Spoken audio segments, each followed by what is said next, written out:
Messieurs les lauréats, mesdames et messieurs, en vos titres et fonctions, c'est un grand honneur et un grand plaisir pour moi, au nom du gouvernement du canton de Vaud, de vous adresser quelques mots.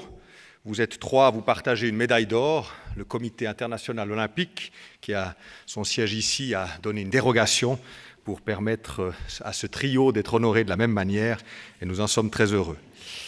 Vous êtes, messieurs, de partis, de langues et de pays différents, mais vous êtes trois précurseurs, double présidence exécutive assumée par M. Van Rompuy et M. Barroso. Et puis, M. Schulz, vous avez été l'un des leaders, d'une grande formation politique lors des élections européennes récentes. Pour la première fois, nous avions des leaders européens qui menaient des listes et dont ensuite le résultat a conduit à choisir le président de la Commission. Ces rôles de précurseurs, vous les avez en commun. Vous êtes aussi trois amis de la Suisse, trois excellents francophones, trois personnalités qui ont été aux commandes de l'Union européenne pendant la plus grave crise depuis la Deuxième Guerre et qui lui avaient donné des chances renforcées d'affronter les terribles enjeux qu'elle soulève. Il reste à saisir ces chances et à sortir par le haut grâce aux instruments nouveaux. Et c'est la responsabilité du nouveau Parlement et de la nouvelle Commission dont nous nous réjouissons de voir comment elle utilisera ces instruments renforcés. Cette crise, la Suisse la vit aussi, et son rapport à l'Union européenne est au cœur de sa lutte pour préserver sa prospérité et son modèle social.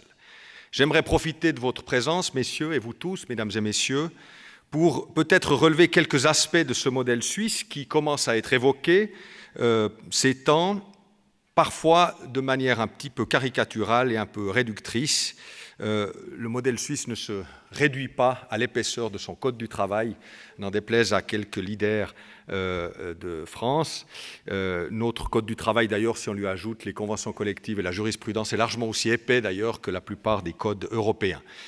Mais j'aimerais ici faire ce que M.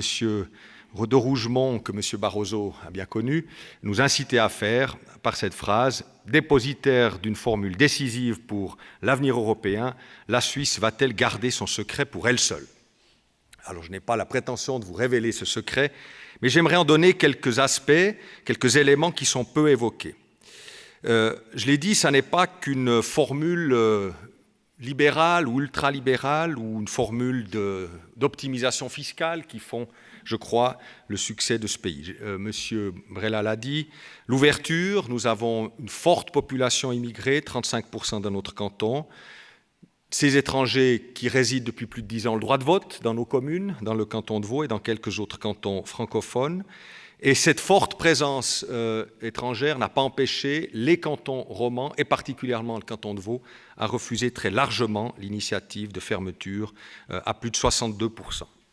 C'est aussi un pays, la Suisse et le canton, et les cantons, puisque les cantons ont un rôle très important, qui assument un rôle stratégique pour l'État. Quand bien même on ne le dit pas toujours très fort, il faut relever l'importance de cette action stratégique. Si je vous disais par exemple que pendant l'année 2009, l'industrie suisse, et dans notre canton en particulier, a multiplié par 10 son recours à la réduction de l'horaire de travail. C'est-à-dire que le financement par l'assurance chômage de 80% des salaires a été octroyé à 10 fois plus d'entreprises en 2009 que l'année précédente. Et rien que pour le canton de Vaud, c'est 30 millions de francs suisses qui ont été dépensés pour payer les salaires par l'assurance chômage à la place des entreprises qui voyaient leur carnet de commandes chuter. 30 millions à l'échelle, c'est environ 2 milliards pour la France ou pour l'Allemagne, et c'est presque 20 milliards pour l'Union européenne. C'est comme si l'Union européenne avait investi 20 milliards de francs pour payer les salaires à la place des entreprises qui voyaient leur carnet de commandes chuter. Au moment où la crise s'est estompée et où les carnets de commandes ont recommencé à venir, au lieu de reformer des collaborateurs, ces collaborateurs étaient toujours là, ils avaient pu éviter d'être licenciés et ont pu ainsi honorer les commandes qui repartaient. Ce modèle-là de réduction de la durée du travail n'est jamais évoqué dans les raisons de la compétitivité de notre industrie. Je crois qu'il est très important. J'ajoute que 90%, 90% de nos entreprises ont des crédits commerciaux dans nos banques cantonales, banques publiques, qui ont des politiques de crédit plus accommodantes et plus faciles que par un certain nombre de grandes banques. Nous avons également une action très forte de notre Banque nationale qui a réduit la valeur du franc de 20% du jour au lendemain et qui a sauvé l'UBS avec 60 milliards de monnaie créée pour l'occasion, ce qui a évité à notre confédération de s'endetter de 60 milliards de francs. Nous sommes forts dans l'apprentissage, c'est vrai, mais là aussi, nous avons en 2009, rien que dans mon canton, investi 5 millions de francs, ce qui est équivalent à environ 3 milliards pour l'Union européenne, pour stimuler la création de places d'apprentissage dans les entreprises. J'ajoute que notre dernier filet social, le revenu d'insertion, et je sais que dans beaucoup de pays européens, on se pince pour y croire quand je le dis, nous avons un système qui garantit à toute personne qui n'a plus de travail et qui n'a plus droit au chômage l'équivalent à peu près de 1 500 € net dès 18 ans et jusqu'à 65 ans, sans dégressivité et sans conditionnalité, sauf celle de faire en sorte d'essayer de retrouver du travail, ce qui n'est pas toujours simple, mais nous y arrivons aussi par des politiques d'insertion assez actives. Si le simple fait d'avoir un bon filet social suffisait à décourager les gens de travailler, il n'y aurait pas d'autres pays avec plus de chômage que nous. La preuve est faite que le filet social ne crée pas le chômage, c'est bien le chômage qui crée le chômage, c'est bien la perte d'emploi qui crée le chômage. Le filet social, lui, est là pour réparer les dégâts.